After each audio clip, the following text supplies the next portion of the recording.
Now, silver in Europe is quite rare, so highly valuable, and so as there was only so much silver in Europe, it made sense to make silver coins because it would have a set value. And then we go and discover the New World, which is chock full of silver. Now, you and I can see what's going to happen here. The Spanish bring boatloads of silver over into Europe, which means that because there's more silver, supply and demand, well, the value of silver goes down because it becomes more common.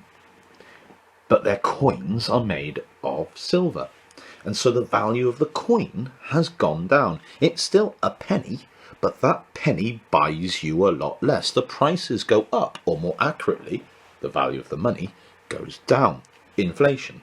Now, it's not the first time period to have experienced inflation, but inflation had been uncommon. It'd been a historical rarity, because as long as the coins were made of precious metal, then you don't have much problem with inflation. But now you do, because you've got so much more silver. If you could have gone back in time and explained how inflation, supply and demand worked to the economists of this time period, you would go down in history as one of the great economic geniuses of your age. So if you do invent a time machine, there is your opportunity. You can make a great name for yourself and just explain to them that every time they bring a boatload of silver into Europe, they're not really getting richer. All they're doing is attacking the value of their own currency. It's one of the things that helped bring down the Spanish Empire, actually. I know it sounds odd, but the Spanish looting the New World for all this silver does terrible things to their economy. And so, in many ways, I suppose you could say they got what they deserved for what they did to the New World. It's not much of a revenge, but their economy really goes down the pan pretty quick.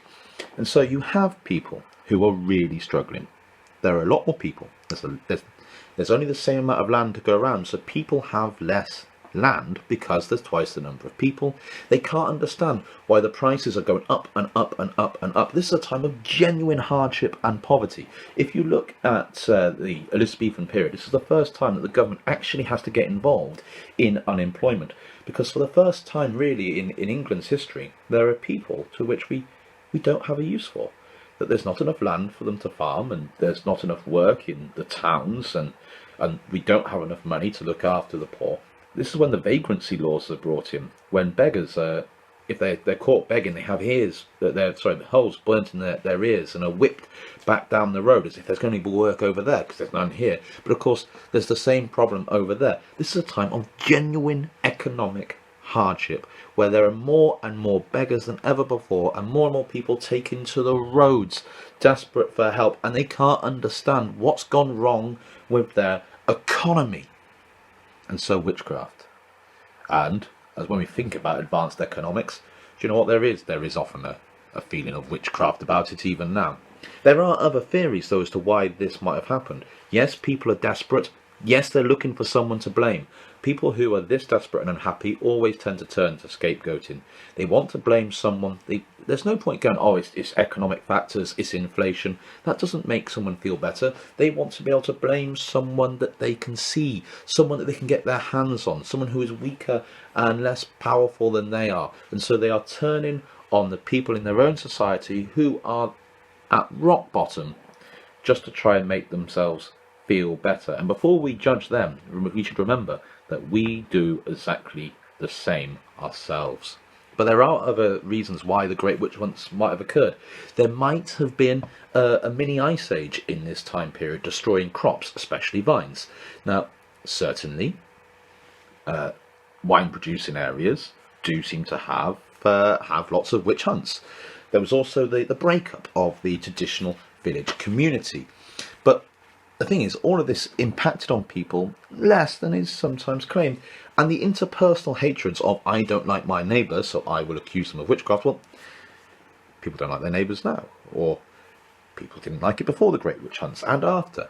And so it doesn't really help to explain why this 100 years. Why this 100 years in particular. Now, there are a number of schools of history, and it's worth mentioning the feminist view of history for witch hunts. And they say that most of the accused were community healers and midwives who were being attacked by the male-dominated medical establishment. That all these witches were wise women using their herbs. It has to be said, most people in this time period did go to female healers. The doctors were very expensive, and the female healers would do a lot better job than the doctors of actually healing you anyway. They're cheaper, they're more effective. Yeah, most people do indeed go to women for herbal remedies instead of to the doctors. But there's a problem with this theory. Now, the books that were written saying, it was the male medical establishment trying to remove the competition. Brilliant books. Rubbish history. However, because most of the accused were neither healers nor midwives. Now, midwives and female healers are closely linked to the Great Witch Hunts, but they're not the victims. Oh no. Indeed, in most of Europe, midwives and female healers help the witch hunters to examine suspects and help to secure convictions. In this country, you could only convict if you found a witch mark, which means you have to search normally the woman, search her body for a blemish or a mole. Now, if you told teenage boys that they got to search teenage girls just naked if you accused them of witchcraft, then the courts would be overwhelmed, quite frankly, with witch prosecutions, and the English law recognised this. And so English law said that if someone was accused of witchcraft, a female medical practitioner had to examine their body for a witch mark. If they couldn't find them, then they must be innocent. It helps to explain why there are so few successful convictions. And so female healers and midwives in particular are involved in witch hunts, but they're not the accused.